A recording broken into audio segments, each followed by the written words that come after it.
Hi,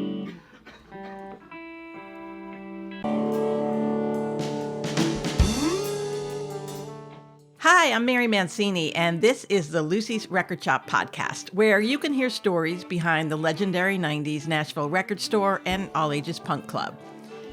This is part 2 of 12-Volt Negative Earth, featuring Travis Howell. A couple of days ago, I released part 1 with Josh Toomey, who played the bass for 12-Volt. Travis's dad was a musician who bought him his first instrument, a tambourine. But Travis's eyes were on his big brother's drum kit that he wasn't allowed to touch.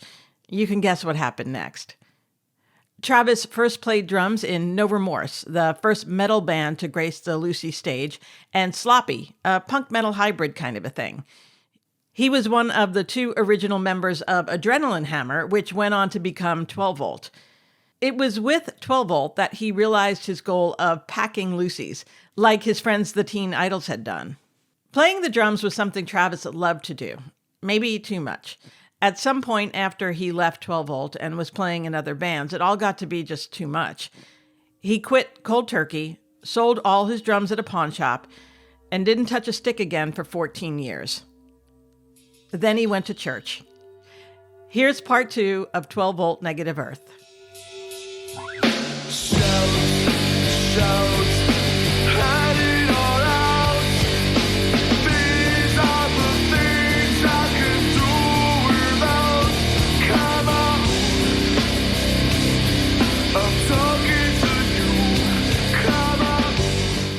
Yeah, I thought about this.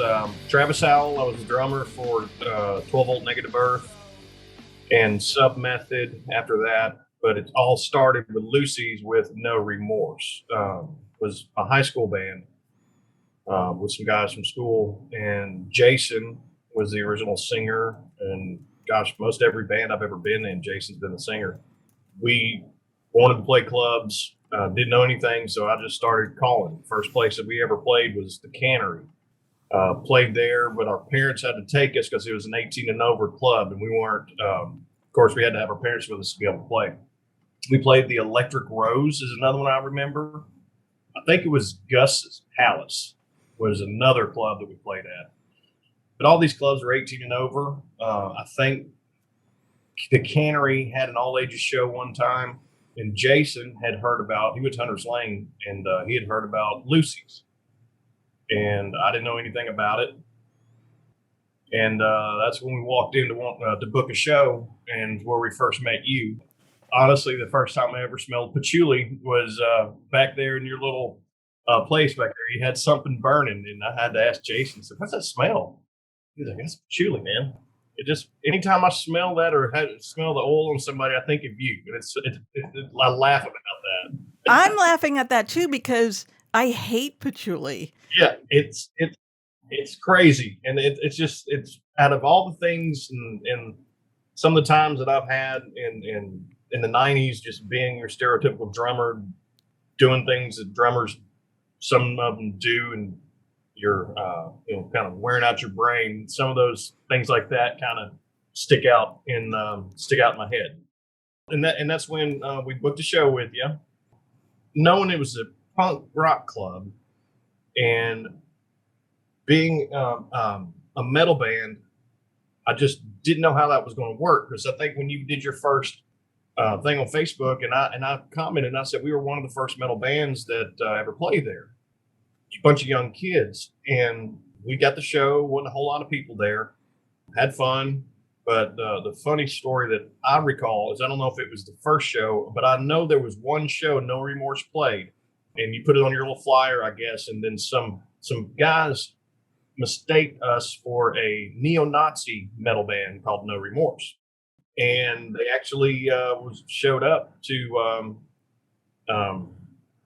kick your ass. Yes, yeah. And the story goes that they just saw a bunch of rip-off Metallica kids standing on a stage, and showed up thinking to be and that's the craziest part about it, is these people would know that you would never book a band like that.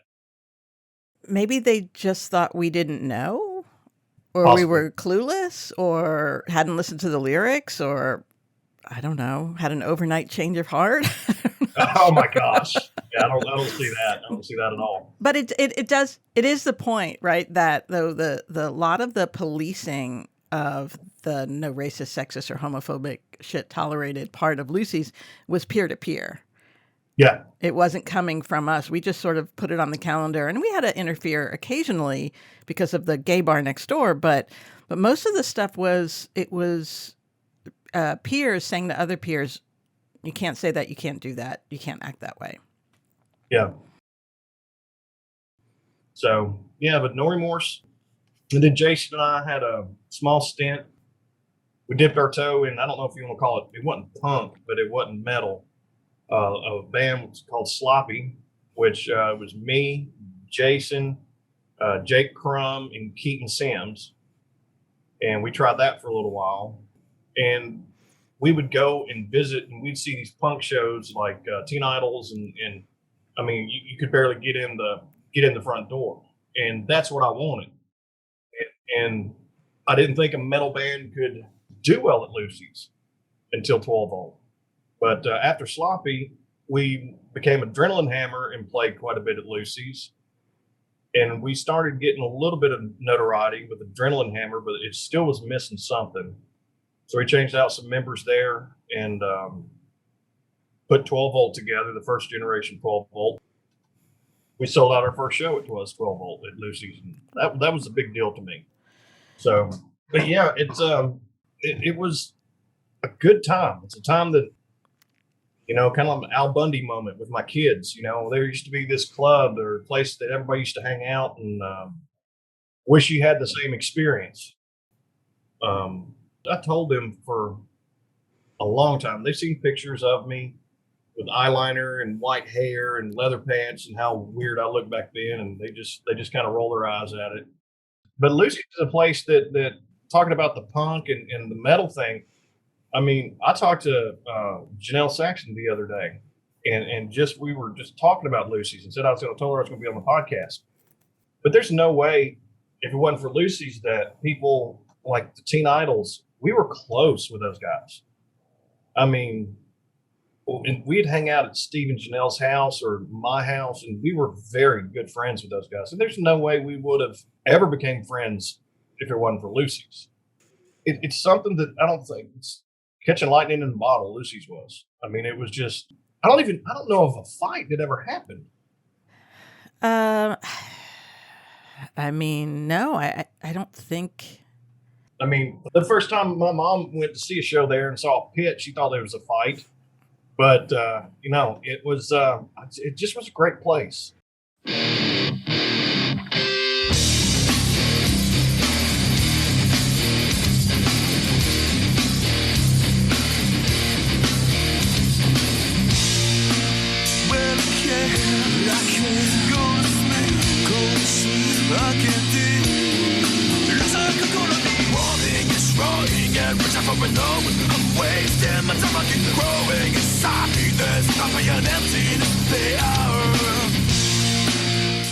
How did you start playing drums? My brother got a drum set one Christmas. I might have been 8 years old. And I got a tambourine because I guess my dad thought that I couldn't tear up a tambourine. And he wanted me to play fiddle. And I started with fiddle. He took me to Blair as an 8-year-old to learn how to play the fiddle. Was he a musician, your dad? Oh yeah, my father was all in music. He was in a band when he was young called the Cavaliers with Gary Scruggs, Earl's son. So you know, he was very close to the Scruggs. What did he play? Guitar. So my dad was always loved music, everything about music, and he got my brother a drum kit, and I wasn't allowed to play it because, again, I was probably a destructive kid. Didn't want me to mess it up. It was one of the brothers' drum kit. My dad bought it from one of the Scruggs brothers. And when my brother and dad weren't there, I would go in there and sneak and play it. And mom caught me one time, but she's not going to tell, you know. And I got kind of pretty good at it because I sit there and watch my brother. My brother took drum lessons from Boo McAfee. And just sitting there watching what he was doing, I just caught on. And, finally, I guess my brother says, I want to play guitar. And then he went and got a guitar. And then I was left with the drums. And I was about 9 years old. You went to Blair for fiddle lessons? Until the fiddle teacher cracked my knuckles with a bow. That was the last lesson I ever took. And then you learned how to play in secret. And then when did you show your dad? I don't remember. I was so young. I don't remember how it happened, but I just remember Dad picking up a guitar and me playing with him. Did you take drum lessons then? Never had drum lessons. How did you teach yourself? Listen to songs, play along, watch videos, watch other drummers any chance I could to see what they were doing. My brother, watching him help give me the foundation. Okay, my right hand goes here, my left hand goes here, right kick. And but yeah, no drum lessons. So this is something you really love to do. Mm-hmm. That's why I was in 2002 when I said I'm done. I went to a pawn shop and sold every one of my drums and said I'm done.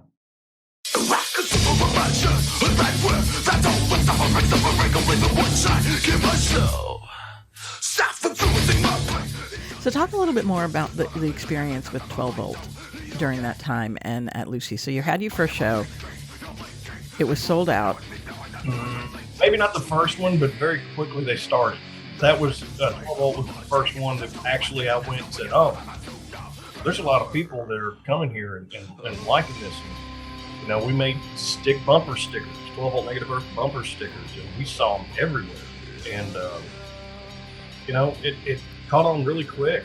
And Jason, the Travis, the Trey, Josh, Timmy, that was just a magical experience to be able to play. I've been lucky enough to play with great guitar players and good stage guys like Trey and Cody. And then, of course, Tyler Bloomfield and Submethod.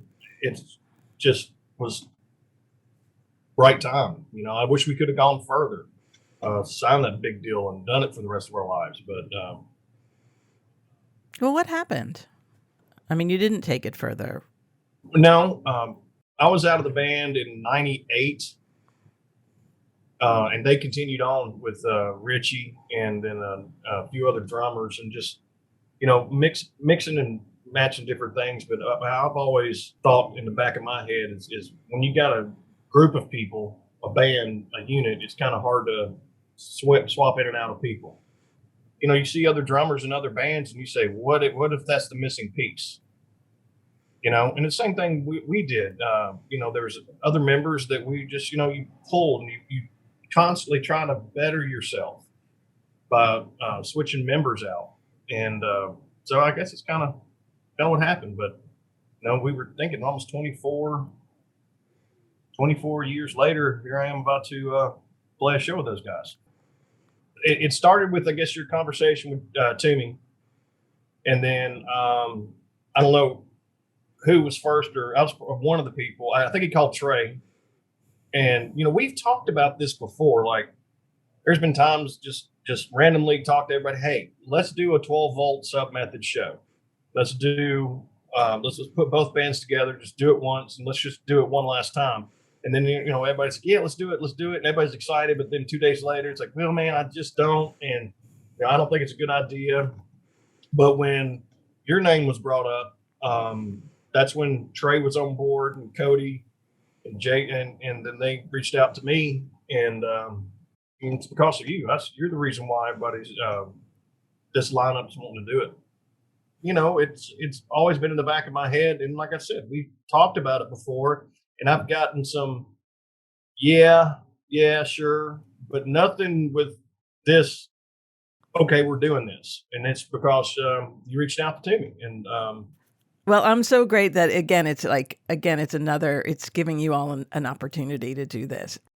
Yeah, I appreciate you doing it, man. It's going to be a lot of fun, and hopefully it won't be as hot as Lucy's was, because that's one thing I do remember is that place. I think I would lose 2 or 3 pounds every time I'd play a show there. It was so hot. In the summer, I'm telling you, it was brutal. But you're in your 20s or teens or whatever, you don't even think about it. But man, I would tell you, how hot it was. Well, you live there. You should be able to smell it. How hot it was.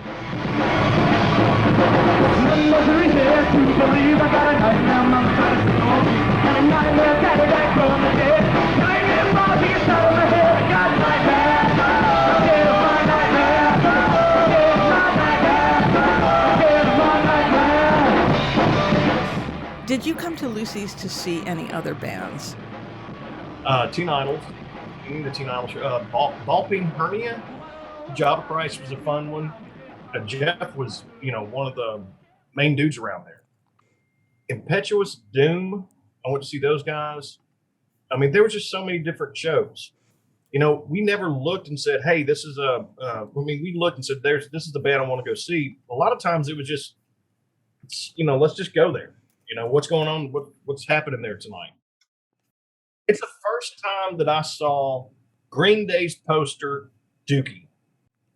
I looked and I thought to myself, how in the world is a band going to make it with this idiotic poster? I was like, that's the most ridiculous thing I've ever heard. And some of the other guys knew who Green Day was because I listened to metal. I'd listened to a lot of punk.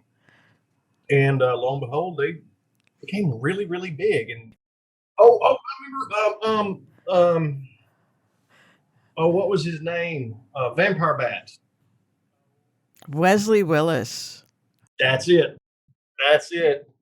I can't tell you how many times that tape was played in our van, just listening to how insanely weird and wonderful that dude was. Yeah, that's what is it? Rock Over London, Rock On, something like that. Yeah. Rock Over London, Rock Over Chicago. That's it. Well, and there was controversy around him because he was a diagnosed schizophrenic, and the punk rockers and the indie rockers who sort of made this community around him and actually brought him on tour with them, right? Because they had to take care of him. There was some question about whether he was being exploited or not by them. And, their argument, I think, back was, well, he really enjoys performing and we're just giving him this outlet. And there was no physical exploitation of him. Like, he wasn't being harmed in any way. He was being taken care of. But I think it was, is his illness being exploited?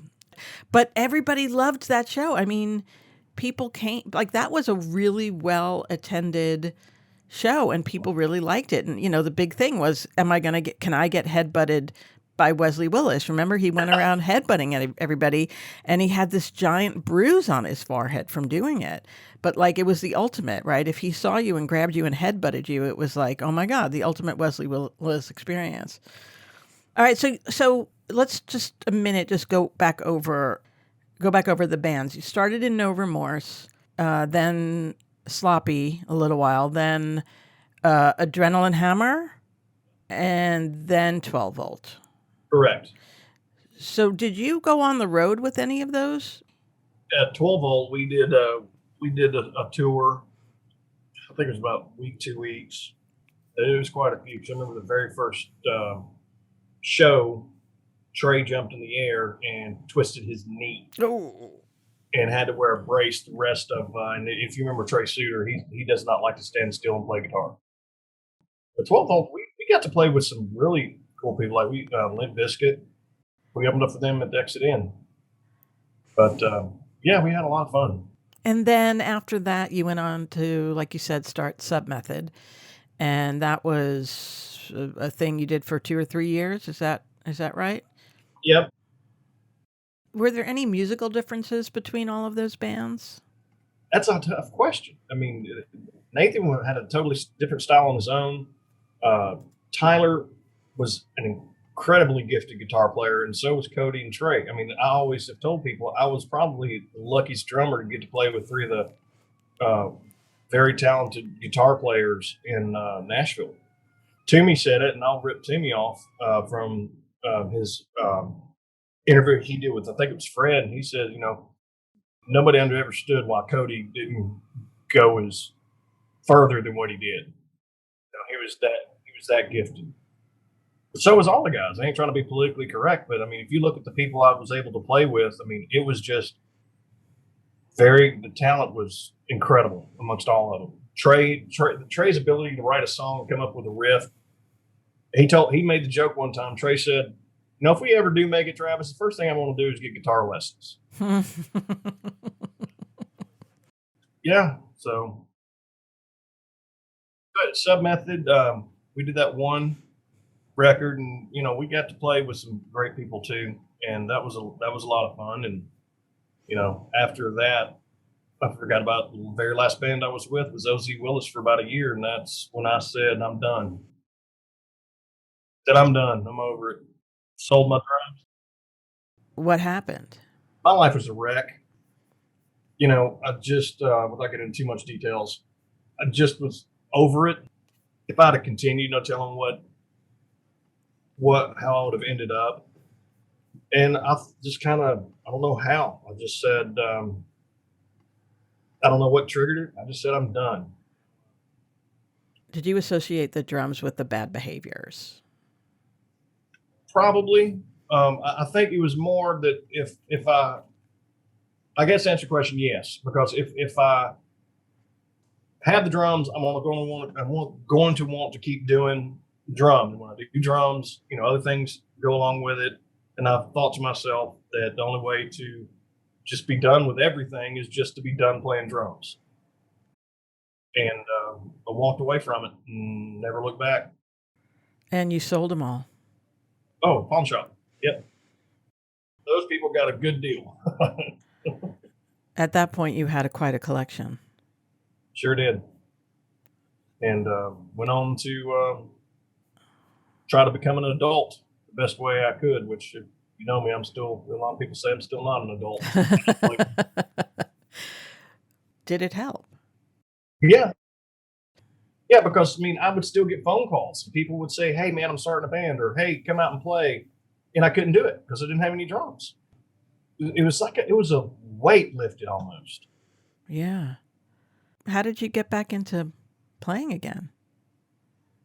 My wife, at the time when we were dating, she brought me to her church, and they had a piano, and they'd been talking about wanting to get a drummer, and they kept asking me, and I kept saying no, not going to do it.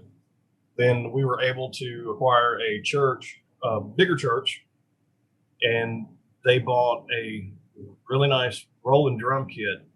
And again, they kept asking me, and finally my wife said, Travis, if you don't buy you a drum set, because she knew that I had an itch.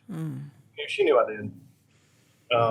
She said, if you don't go get what you want, I'm going to buy something you don't want, but I'm going to get you some kind of drum kit. And she kept sending me one day, I'll never forget it, kept sending me these on Facebook Marketplace, all these acoustic drum kits. And finally I said, Deanna, stop. You don't know how loud I play. I said, we cannot have a acoustic kit in our house. So I went out and bought a rolling kit as well. And Mary is like I've never stopped, except I'm more sore now at 47. In the church, I agreed to play one time, and they didn't tell me what I can and can't do. It's as if I'm playing in how I've always played. Here I am, almost 4 years later, hadn't missed a Sunday, and playing with some very talented people. It's amazing, the talent. Well, you live in Nashville. You can go anywhere and find talented musicians, and I get to play with some of the most talented musicians and well prepared. It's great. It's great. That's such a nice story. Yeah, I've done a few, 1 or 2 sessions for a friend in the studio with acoustic kits, and it's I don't know. I'm glad to be doing it again. Any desire to start your own band again, or start a different kind of band with a different kind of music? And then none whatsoever. I have no desires, much less finding the time to do it and the dedication it takes to be good. I don't think you can be in a part-time band if this is what you want to do. Now, you can have a jam band or something like that. But if you're asking, do I want to try to recreate another 12-volt or Sub Method, something that's that dedicated and that passionate? No, I have no desires. What kind of drums did you finally decide to buy? It's an electronic kit. I can put my headphones on when the kids go to bed, and I can play. And back when I was in 12 volt and sub method, if you had said, Travis, you're going to have an electronic kit, I'd have called you a liar because they were hot garbage back then. But now, man, I'm telling you, they're amazing how they sound now. I'm so glad that you're playing again. Yeah, it's 4 years. I think we figured up it was 14 years since I put a stick in my hand. Did any other feelings come back, like of regret of that you put them down for so long, or any desire to do, to fall back into old patterns or anything like that? No, none at all. And it never crossed my mind. It's completely different. I mean, the Lord's been good to me, and I believe that He put it on my heart to want to start drumming again and at this level, and that's that. And you are now a mortgage banker. Yes, I am. Been almost 20 years in the car business because that's how I had to make money to buy my drums back then. And all those hours, I just finally was able to just came across and got out of the car business, and been doing mortgages going on 4 years. I lay my head down a lot better in the mortgage business than I did in the car business. We'll just say that. Well, I'll tell you the one cool thing I'll bring up is being able to help, and of course, can't name names, but I've helped several people either buy or refinance houses that were around the 12 volt and sub method days. It's kind of neat to talk with those people, and like I'm friends with them on Facebook, and just through the hey, okay, I'll accept this friend request because I remember him from Lucy's, or hey, I remember this person from a show, and then they send me a message saying, you're in mortgage now. How did you go from that to this, and can you help me out? And it's always really fun, especially people that knew me as a drummer, to be able to help them out in the mortgage business. It's really, really, really cool. What's on this feeling of this fit with lots of better in your skull? Room shaker, mutilator, like taker, face breaker. The sad part is they'll never be, and I'm kind of jumping off, is talking about that no BS policy. They'll never be another place like Lucy's. It's hard to believe that my parents just dropped me off there and just left. But, even walking in when I was in 12 volt, being older and seeing these young kids, it's just, I wouldn't let my boys go hang out at a place downtown Nashville now. So what do you think the difference was 30 years ago versus now? I don't know. It's a lot rougher downtown, maybe. I know it was rough back then.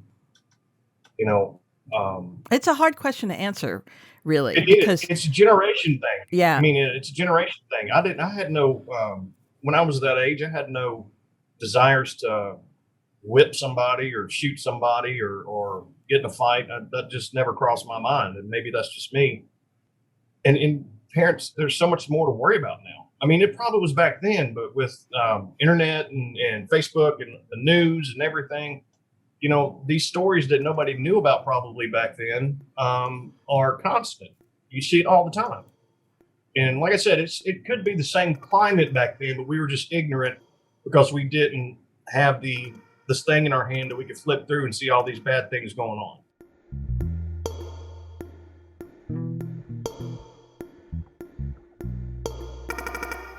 Thank you so much for listening to this two-parter. You can follow this show on Instagram, Twitter, and Facebook at Lucy's Record Shop, or email me directly at mary@lucysrecordshop.com with your thoughts and any feedback, any stories that you have.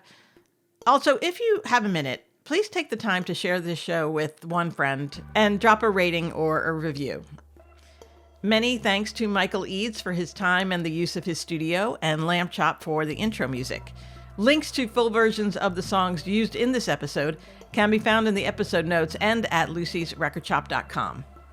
This podcast is brought to you by Give 40 the Finger Productions and We Own This Town, a podcast network of original entertainment and documentary content. You can find more info at their official site at weownthistown.net or follow at We Own This Town on Instagram, Twitter, and Facebook. Thanks so much for listening. Until next time.